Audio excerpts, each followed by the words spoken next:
So, hello po mga kamappers, dumating na po ang wheelset ko na galing China at tignan po natin kung anong klaseng wheelset to. It is well packaged kasi nakabalot sa sako. Now, let's see. Shipper's account. Ano, PH, tas may Chinese kasi galing China. Censored yung mga yan. Censored din yan, pero yung pangalan ko papakita ko, syempre. So, anong wheelset to? I really like the packaging, The jade color, So, tara, buksan na nga po natin. Actually, wala ka ata pambukas. Wait. Hey! Super Team Wheels! So, walang nakalagay size color, Pero, I mean black kasi yun yung kaya ng carbon wheelset ay color black. Minsan lang magkaroon ng white na carbon fiber. Okay, get up.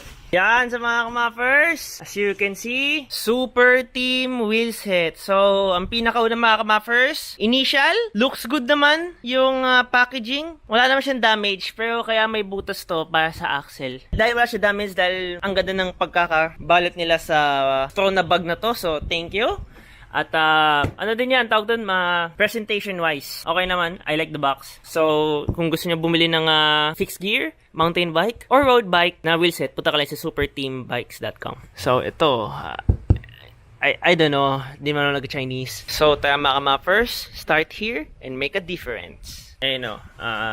Kasi hindi siya tulad ng typical na road bike axle or MTB na pwede tanggalin yung skewer. Ito kasi talaga, the hubs. Nagre-record na to. May pula ba sa... Oy! Oh! Oh my God, tas nagasgasan ko Hey! Yan na. Superteambikes.com. Styrofoam Pumprotect. Oh God, ang gaan Ay, nakakabit nga pala siya. I mean, hindi pala nakakabit. Yung axle. Hey!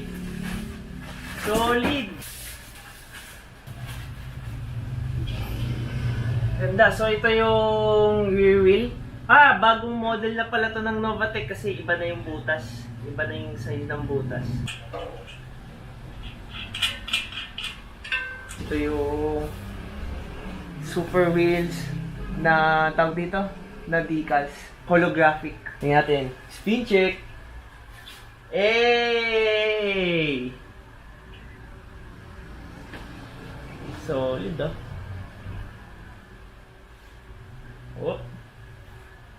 Oh, solid Ito naman yung front. Ay, may nakalagay. Mamaya na to. Ito yung front. Shee.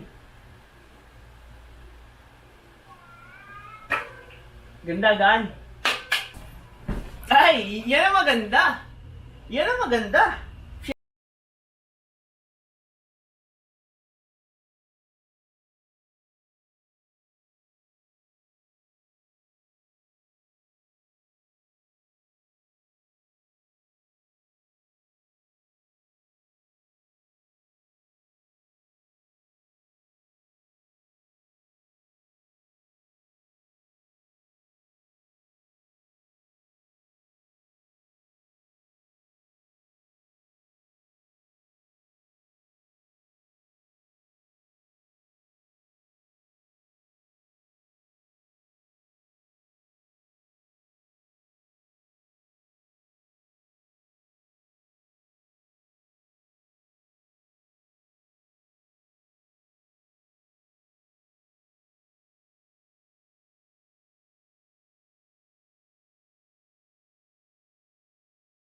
Hello po mga kamappers and welcome po dito sa panibagong video ng Manila Urban Fix. Hindi ko naman kayo pinipilit but kindly consider na mag-subscribe po dito sa Manila Urban Fix. So without further ado, pag-usapan na po natin itong Super Team Carbon Wheelset. So mga kamappers, bago ko simulan yung video na to, gusto ko lang sabihin ay wala akong pakialam. Okay? Wala akong pakialam kung kahit na anong brand, kahit na anong wheelset, or kahit na anong frame. Kapag sinabi kong pangit yun. Kasi honest ako mag-review Katulad ng sinabi ko maganda yung Mavic Ellipse dahil medyo air siya, tapos yung kanyang bladed spokes ay matigas dahil steel and all of that. Tapos medyo lightweight yung design. Medyo lang, hindi tuloy na lightweight. Pero medyo lightweight design dahil 2020 yung kanyang spokes, hindi na typical na 2024. Pero sinabi ko mga kamappers na yung wheelset na yun, yung kanyang axle ay hindi maganda dahil palagi pong kung nasisira. So again, I will be honest, I will be brutally honest sa kahit na anong review na yan, mga kamaffers. If I find it na hindi maganda, then sabihin ko hindi maganda. And if I find it na maganda, then sabihin kong maganda. So again, without further ado, tara at simulan na nga po natin itong Super Teams Carbon Reset. So mga kamaffers, ang pinakauna po natin tignan is yung box. So yung box, mga kamaffers, maayos naman siya. Well packaged. Ang gusto ko dun sa pagka-package is meron pa siyang sako, which magproprotect talaga sa mga any nagasgasin. Tapos well packaged naman siya, mga kamaffers. And the box is, maganda naman tignan siya. Tapos andyan lahat yung mga need mong makita, mga need mong information, and of course, yun yung may expect mo sa isang box, which is kompleto na lahat. So pagkakuha ko ng box, mga kamaffers, may ito na naman yung wheelset, pati po yung cover dun sa axle. So para maikot nyo po and para hindi ma-damage yung axle. So that's a good na addition para hindi magkasakit na yung bike. Tapos andun na po din yung mga information, pati mga accessories such as carbon brake pads, pati yung valve extender. I like the touch na naglagay sila ng carbon brake pads, even though na fixed gear to, walang brakes. But the thing is, hindi naman lahat ng tao ay magbe-brakeless. So malay mo, maglagay sila ng front brake. So Super Teams, kudos sa inyo na naglagay pa rin kayo ng may brake pads kahit na hindi pang road bike ito or pang MTB. So, tingnan po natin, mga kamaffers, out of the box, mga kamaffers, yung itsura niya or aesthetic. Aesthetic! So, aesthetic niya po, mga kamaffers, is, I really like it kasi ang nasa isip ko talaga originally is white decals. White decals talaga yung originally nasa isip ko dito. But, yung na-realize ko na silver pala ang aking bike, silver na LB daw, na-realize ko na mas maganda tong medyo stealth or hindi masyadong bright yung decals and nagmamatch siya really good sa isang silver na bike. Parang Little Wing, mga kamappers. Itong Little Wing na titanium na fixed gear, ang pogi tignan. If hindi gaanong flashy ang wheels sa kanilang decals, tignan mo to. Ang pogi tignan na parang maka-stealth black. Pero itong, mga kamappers, aesthetic niya, hindi naman siya hindi naman siya fully na stealth black, but rather holographic po siya. And ang lupit at ang cool ng holographic kapag natatamaan ng araw. Because, the illusion na parang oil slick ang makukuha mo. So, aesthetic, I really like it. So, sunod naman po tayo dun sa rims. So, sa rims, mga kamaffers, 15mm po siya. And I picked na 15mm kasi magandang balance siya sa crit and pang aerodynamics. Kasi kapag masyadong deep, ibig sabihin, malakas yung hangin, malakas yung tama ng hangin sa wheels mo. Pero pag maikli naman, maganda yung buwelo mo, no? Maganda yung acceleration mo. So, nasa in-between siya ng aerodynamic and then maganda yung pagbuwelo, maganda yung acceleration. Kaya pinili ko yung 50mm specifically. And I think, Super Teams, dahil maganda yung kanilang customer services, mga kamappers, dahil kapag kakausapin mo sila, legit, direct to the point, and legit na mag-detail to attention talaga sila kung anong sinasabi mo. Now, nag-search din ako ng ibang mga review ng Super Team Wheelset. And nakakita ako ng dalawang review ng Super Team Wheelset na sila din, they have the same good experience sa customer service. Dahil legit na pinapakinggan talaga nilang customer nila. May one time nga na sinabi na, gusto ko ganito yung ganyan, gusto ko ganun yung ganun. Legit na ganun talaga yung ginawa. So, customer service ng Super Team Wheels, I really like it. So, sunod naman po tayo dito sa spoke tension. Sa spoke tension, mga kamaffers, kung di ako nagkakamali, ang sinabi ni CNC or ni Carbonation Cycling na yung gumagawa ng wheelset na si Sir Perlas, na sinabi niya yung buhay ng isang wheelset ay nakadepende sa spoke tensioning. So, in short, kapag pangit yung pagka-spoke tension mo, basically, mabilis masira ang iyong wheelset. Pero ito, mga kamaffers, kung makikita nyo, yan o, meron silang inspection. So, meron silang quality assurance, quality inspection team. Yan o. Tapos sila lagay dito, para tas may signature, para malaman na verified talaga na nag-carry ng quality check. So, pass po to. Ang daming pass. Lahat check. Malamang. I mean, hindi mo naman to ipapadala ng hindi check, diba? So, yung spoke tension nga, mga kamaffers, hindi mo siya 100% na mabibilog, na perfect na tension, but rather almost perfect. So, ito nga, mga kamaffers, na almost perfect intention ng wheels na to. Ibig sabihin, maganda yung power transfer, and maganda yung life expectancy niya dahil nga maganda ang pag-true at pag-tension ng kanyang spokes. At kung mapakinggan yung mga kamappers, almost the same ang tunog. At ibig sabihin ng almost same ang tunog, ibig sabihin maganda ang pagka-tune at pagka-tension ng mga spokes.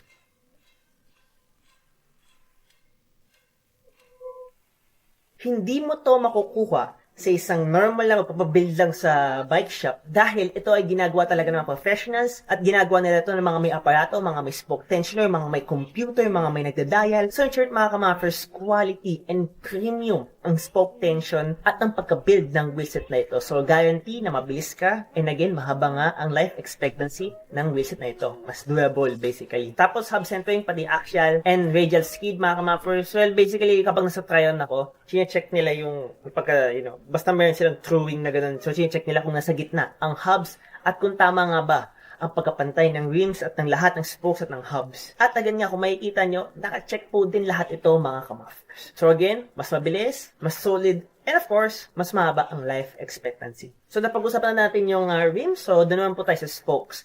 So mga ka-muffers, yung spokes na gamit ay ang Mach Aero spokes. So again mga ka-muffers, yung idea ng bladed spoke is bladed to be matalas. Ang main purpose nun is puputol sa hangin. So in theory, ang bladed spoke ay mas mabilis sa isang normal spoke. In theory, kasi again nga, mas manipis, mas matalas, mas pupunit sa hangin. So again, ito ay isang makapal na Mach spoke na 20 sa harap and then 24 sa likod. Dito naman po tayo sa hubs mga ka-muffers. At itong hubs na ito ay isang Novatec track hubs. And hindi lang ito yung normal na Novatec track hubs because dahil ito ay ang bagong model ng Novatec track hubs. Kasi yung normal na Novatec o yung old model na Novatec, exposed yung bearings. Pero itong mga ka-muffers, may takip yung bearings and yung pagka-cutout niya dun sa malapit sa spoke hole, dun sa flange, high flange. Again, high flange pala tong Novatec Wheelset ato dahil malaki. Itong cutout niya, hindi siya magkaparehas ng lumang model. Kudos sa Super Team Wheels dahil kumuha sila ng hindi outdated but rather a new model ng isang Novatec track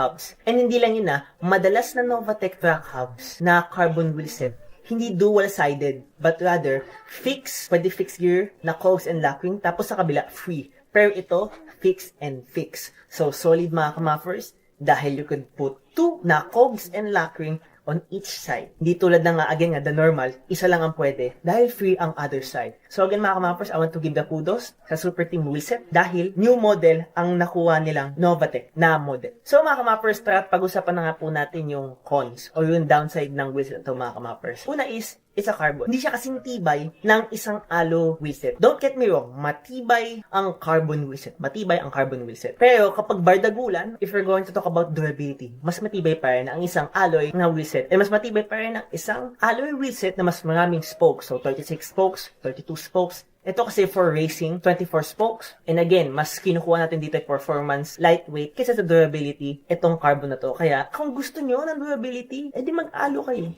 Kaya please, huwag kayo magreklamo kapag, hindi naman durable tong carbon. No, durable ang carbon, pero mas durable ang aluminum. Ang isang downside nito mga ka-muffers is ipapaship pa to sa China. So in short, magkakaroon pa ng shipping fee. So isa yun sa mga nakikita kong downside. Pero ang maganda naman dito sa shipping na to, sobrang bilis lang. 6 to 10 days lang mga ka-muffers, dadating na agad. Hindi tulad ng mga ibang wheelset, hindi tulad ng mga ibang frames, hindi tulad ng mga ibang components na matagal muna bago dumating sa Pilipinas. Hindi tulad nito, mabilis lang dumating sa Pilipinas dahil magandang shipping company ang kinukuha ng Super Team wheelset. Ako, mga 6 days lang ata o 5 days, dumating na ang aking wheelset. At kinuha ko sa Paranaque kung saan nila binabagsak ang wheelsets and other products. So, tara, pag-usapan naman po natin yung price mga ka-muffers. So, for $90 to $520.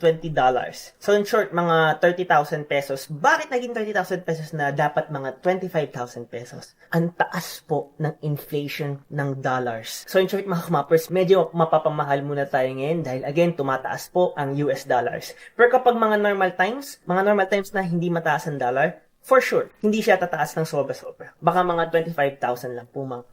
So mga ka-muffers, kung gusto nyo ng ganitong wheelset, punta lang kayo sa Super Team's wheelset. Tapos i-hover nyo po yung mouse nyo dun sa road bike and gravel. And kapag pumunta po kayo dun sa pinaka-bottom ng option, makikita nyo po yung fix hub at dun nyo po makikita. And meron po din silang S-Leopard na DT Swiss na wheelset. Mas mahal, pero mas maganda yung performance. Sandiyan nga din yung DT Swiss na legendary na hubs. And dito sa customer service, pwede mo ipapili na kahit na anong gusto mong decals. At ito nga ang pinili kong decals. Itong holographic, pero madami pa silang decals. At pumunta po kayo dito sa section na to at bumili po kayo. Nag-select option po kayo. Bumili po kayo ng mga wheelset na to. Maglagay lang po kayo ng code mga ka-muffers na MUFF23 para sa discount mga ka-muffers. At yes, medyo malaki-laking discount yun mga ka-muffers. Kaya kung gusto nyo po magkaroon ng discount or sabihin nyo po yung mga friends nyo or naghahanap mga friends nyo ng carbon wheelset na maganda, solid, mabilis, at durable. And of course, pogi, aesthetic. Then mga ka-muffers, huwag na po kayong umalis at dito na po kayo sa Super Team wheelset na to. And also mga ka-muffers, Itong video to ay initial review pa lang. Ibig sabihin itong kakadating. Magkakaroon pa tayo ng dalawa pa. Yun yung short-term review, which is mga 300, 500, 1,000 kilometers. And yung long-term review mga kamappers, which is mga 3,000 kilometers. So mga kamappers, hindi lang ito yung nag-iisang video na makikita nyo sa visit na to, but rather madami pa, including mga normal vlogs and races. So again mga kamappers, salamat po. As usual, ride brake safe, at tandaan, wag po lalapit. Truck bus. Peace mga kamappers. Thank you Kimi and thank you Ming sa pag-asikaso sa aking wheelset. Thank you Super Teams. Thank you mga kamappers. Ingat, huwag lalabag sa batas trapiko, huwag lalapit sa truck. Bye-bye mga kamappers.